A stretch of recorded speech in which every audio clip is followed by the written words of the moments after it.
Message for Amber Cox. The Pacers ownership better be paying attention. My daughter and I have flown in 2 years in a row. We're both so tired of watching terrible basketball. There's proof. I mean, that's 4 tickets right there. Real Caitlin Clark fans. And they are fed up with how she's being handled, the way this team has been built, the way it's coached. We need more of these type of posts, but then again, they still won't give a shit. The Indiana Fever opened the 2026 WNBA season as the most anticipated team in the league, built around the continued rise of Caitlin Clark and a roster expected to contend immediately. Instead, the season has become defined by friction between a coaching staff trying to manage its biggest star and a fan base growing impatient with the results on the court. The trouble started before the season even tipped off. The Fever's home opener against the Dallas Wings, a matchup featuring 2 of the league's most marketed young stars, struggled to sell out. Ticket prices for the game were set high enough that demand failed to keep pace, an unusual problem for a franchise that led the WNBA in home attendance in 2024. The team ultimately moved to slash season opener prices by a significant margin in an attempt to fill seats, a decision that read, to many fans, as confirmation that the gap between asking price and actual enthusiasm had become impossible to ignore. As the season has worn on, ticket marketplaces have shown some seats available for under $10 on certain nights, a sign that, win or lose, filling Gainbridge Fieldhouse every night is no longer something the organization can take for granted. That backdrop of financial unease has collided with on-court instability. The Fever have struggled to find consistency, sitting at a roughly .500 record through the first stretch of the season, a far cry from the championship expectations placed on the roster entering the year. Defensively, the team is ranked near the bottom of the league, and opposing offenses have begun targeting Clark specifically in isolation, testing her on that end of the floor more than almost any player in the league over a comparable stretch in recent seasons. It was against that backdrop that the moment everyone is talking about took place. During a lopsided loss to the expansion Portland Fire, with Indiana already unraveling after a poor first quarter, head coach Stephanie White was caught on camera in an animated exchange with Clark during a timeout.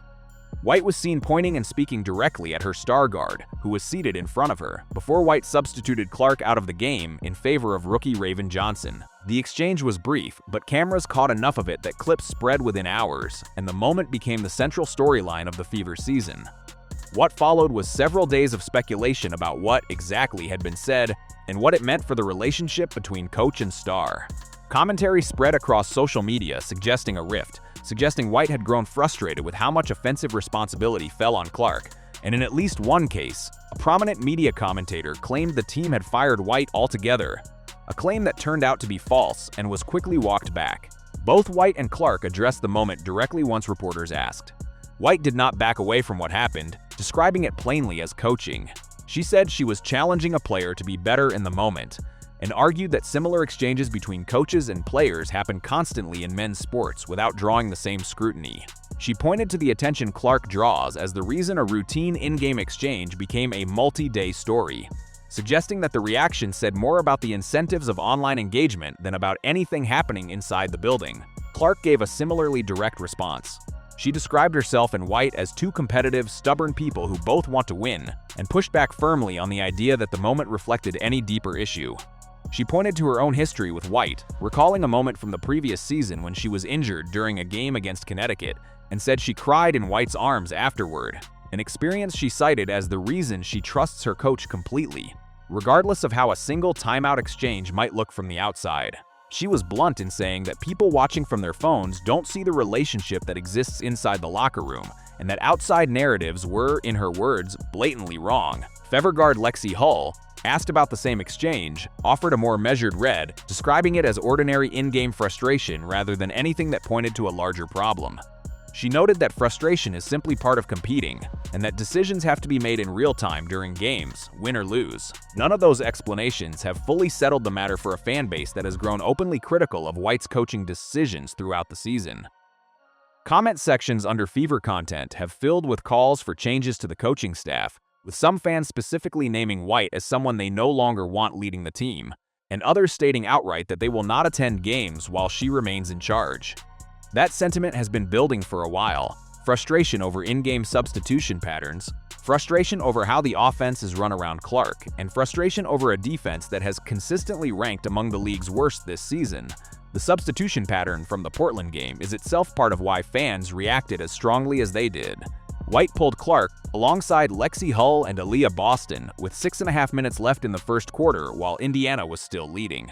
By the end of the quarter, the Fever had been outscored badly and were trailing by double digits, a collapse that happened specifically in the window where Clark was off the floor. White explained the decision afterward as proactive management of her star's workload rather than a reaction to anything happening in the game, but for fans already on edge about coaching decisions, the timing made the explanation difficult to accept at face value.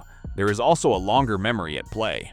Earlier in the season, Clark dealt with a sore back that kept her out of an early matchup against Portland, a situation that drew a warning from the league office over how the Fever had listed her injury status ahead of that game. For a fan base that has grown used to uncertainty around whether Clark will play on any given night, episodes like that compound the frustration that's now being directed at the coaching staff more broadly. It's worth being clear about what is and isn't confirmed here. There is no official transcript of what White said to Clark in that huddle, and both parties have said directly, on the record, that the relationship between them is strong and that the moment didn't carry the weight it was given online. Hall of Famer Cheryl Miller, commenting on the moment publicly, suggested it reflected a team in the midst of a difficult early stretch searching for answers, a more measured read than the rift narrative that dominated social media, but one that still acknowledges a team under real pressure. What's also true, independent of any single sideline moment, is that the financial signals around this team have shifted in a way that's unusual for a franchise that just 2 years ago was setting WNBA attendance records, a season opener that needed a price cut to move tickets, resale listings dipping into single digits on the secondary market for some games, a fan base that is, by its own comments, increasingly vocal about wanting a change in leadership. Those are not symptoms of a fringe complaint, they're signs of a fan base that built enormous goodwill around Clark's arrival and is now asking hard questions about whether the organization around her is living up to that moment. Whether that translates into actual roster or coaching changes remains to be seen. White has a track record that includes leading teams to the semifinals in 3 straight seasons and coaching Indiana to its last finals appearance in 2015, along with a Commissioner's Cup title with this Fever roster in 2025. That history gives her some institutional benefit of the doubt that a first-year or unproven coach likely wouldn't have. But results, not history, are usually what determine how much patience a fan base extends. And right now, patience appears to be running thin. What happens over the next stretch of games will likely determine whether this settles into a footnote or becomes the moment fans point back to as the turning point in a difficult season. For now, the Fever sit in a position few expected back in May, a team built around the most marketable player in the sport, struggling to fill its own arena, and facing a fan base that has started to say, loudly, that talent on the roster isn't enough if the results and leadership around it don't change. To understand why this particular moment caught fire the way it did, it helps to look at how the Fever's offense has actually changed shape this season.